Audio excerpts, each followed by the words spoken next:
आसेवारो नमस्ते। यहाँहरुलाई Limbu language basic कन्भर्सेसनमा स्वागत छ। आज हामी केही नयाँ कुराहरु सिक्ने छौं।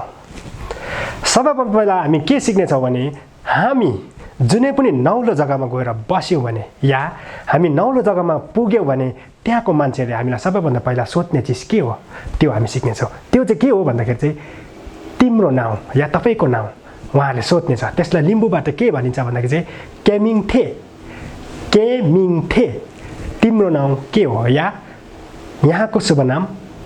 तपाईले एन्सर भन्नु पर्यो। तपाईको एन्सर के हुन्छ भन्दाखेरि चाहिँ आमिङ है, आमिङ सुहाङ या आमिङ हाङसा हैन, आमिङ इटनिम।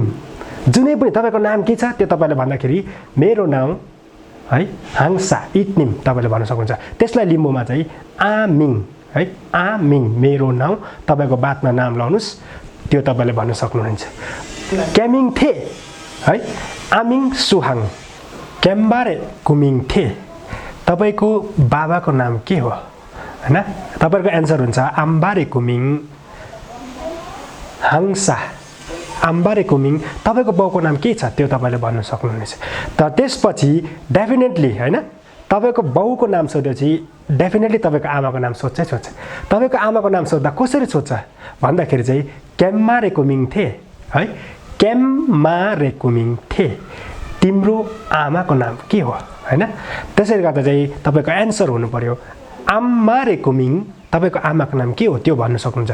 आम्मारे कुमिङ हाङमती भने हाङमती हैन, त्यसरी लाओती हो भने लाओती, त्यसरी आम्मारे कुमिङ ड्यास ड्यास। तपाईको के हो त्यो तपाईले लाउन सक्नुहुन्छ। केम्मारे कुमिङ थे तिम्रो आमाको नाम के हो, आम्मारे कुमिङ हाङमती तपाईको एन्सर हुन्छ। त्यसरी नै तपाईको आमाको सोधेपछि तपाईको भाइको, दिदीको, दाजुको पनि सोध्नु सक्छ। र तपाईहरुलाई लिम्बूमा तपाईको दाजुको नाम सोध्यो भने केम्भुरे कुमिङ थे है। केम्भु मतलब तपाईको दाजु। तपाईको दाजुको नाम के हो भन्दाखेरि चाहिँ आम्फुरे कुमिङ नाङजङ, आम्फुरे कुमिङ नाङजङ। तपाईको एन्सर हुनु पर्यो। त्यसरी नै तपाईको दाजुको सोधे तपाईको भाइको पनि सोध्नु सक्छ। तपाईको भाइको नाम के हो भन्दा लिम्बूमा सोध्दा कसरी सोध्छ भन्दाखेरि चाहिँ केन्सारे कुमिङ थे है, केन्सारे कुमिङ थे। तिम्रो भाइको नाम के हो हैन। तपाईको एन्सर जान्नु पर्यो। अब तपाईको भाइको नाम के छ त्यो भन्नु पर्यो।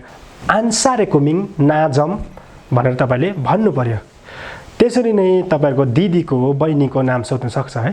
त्यसरी नाम सोध्दै जाँदाखेरि चाहिँ तपाईको केन्नेरे कुमिङ थे भन्न सक्छ। तपाईको दिदीको नाम के हो, केन्नेरे कुमिङ थे है। त्यतिखेर तपाईले आन्नेरे कुमिङ लाहाङमा, आन्नेरे कुमिङ लाहाङमा भनेर तपाईले भन्नु पर्यो। आइम्बा लागि कम्बाराक। आजको लागि यति मात्रै। तपाईहरु लिम्बू ल्याङ्ग्वेज सिक्न चाहनुहुन्छ भने हाम्रो युट्युब च्यानललाई सब्स्क्राइब गर्दै जानुस्, भिजिट गर्दै जानुस्। तपाईहरुको माझमा हामी यस्तै कुराहरु फेरि पनि लिएर आउनेछौं। तबसम्मको लागि टेक केयर, बाइ, टाटा।